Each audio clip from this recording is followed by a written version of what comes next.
네, 평화를 빕니다. 참, 가만히 이렇게 이성적으로 생각을 해보면, 예수님께서 굳이 광야에서 이러지 않고 도성 근처나 이런 데서 하셨으면, 군중들이 배고프면 근처에 가서 빵도 사먹고, 물고기도 사먹고, 뭐, 할 수 있잖아요. 집에 갔다 올 수도 있고.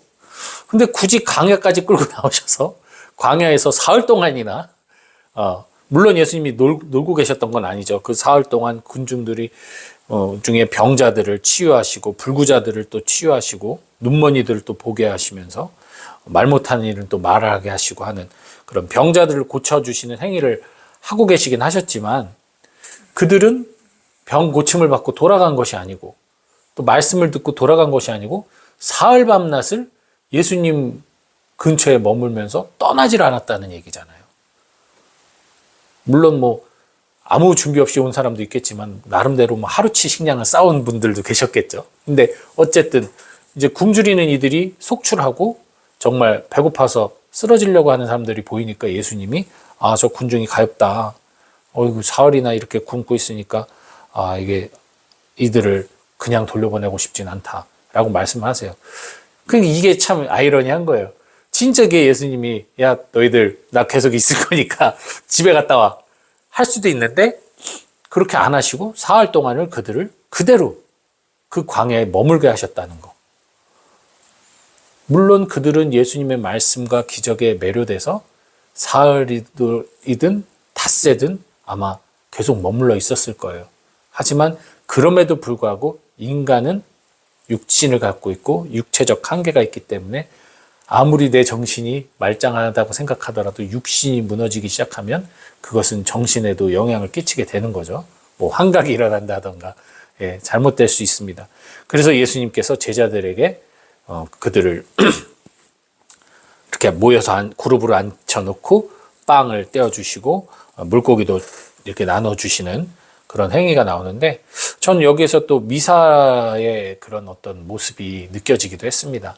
이 광야가 비록 아무것도 없는 곳이기도 하지만 또 한편으로는 즉 광야는 유혹의 장소잖아요. 예수님도 광야에서 유혹을 받으시고 가장 어떻게 보면 사탄에게 가장 공격받기 쉬운 곳이기도 하지만 또 한편으로는 일상 속 이 도심 안에서 즉 자기의 삶의 터전 안에서 받을 수 있는 많은 유혹 이곳에서는 온전히 사탄과 나와의 대결에 집중할 수 있지만 광야는 이 세상 속에서는 온갖 유혹 속에 내가 유혹을 받는지도 모른 채 당할 수 있는 곳에서 나와서 광야라는 곳에 나와서 주님만 바라보면서 어떤 것도 다 포기하고 내려놓고 오직 주님만 바라보면서 머무는 이곳이 바로 성전이 아닐까라는 생각이 듭니다. 그래서 이 성전에 모여서 오직 주님밖에 볼 게 없죠. 아무것도 없으니까 주변에.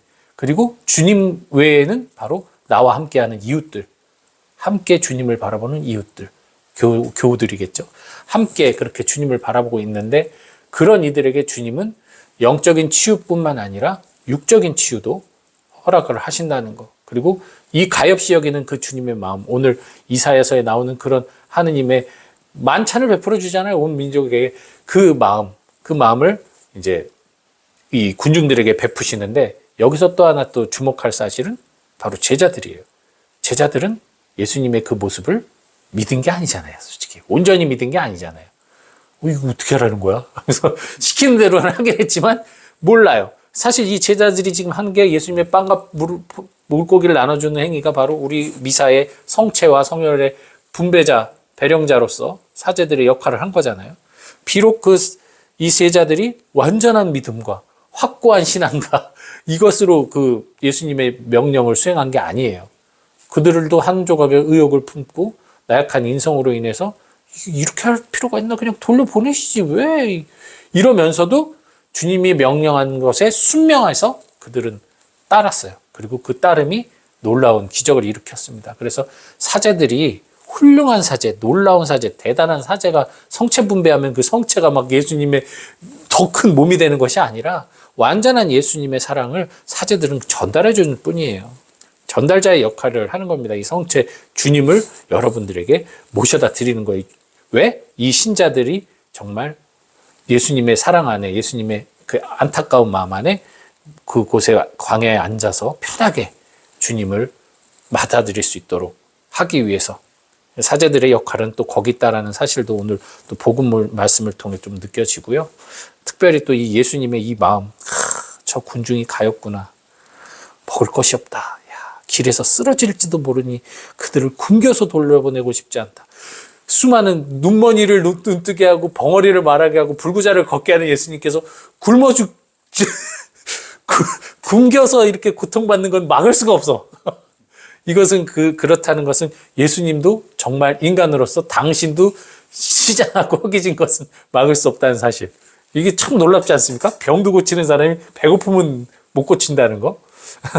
그건 너무 좀 아이러니하긴 하지만 그렇다는 거는 저는 이 말씀 통해서 우리 인간의 정말 이 육신을 가진 인간의 어쩔 수 없는 운명, 나약성에 대한 또 묵상이 되더라고요.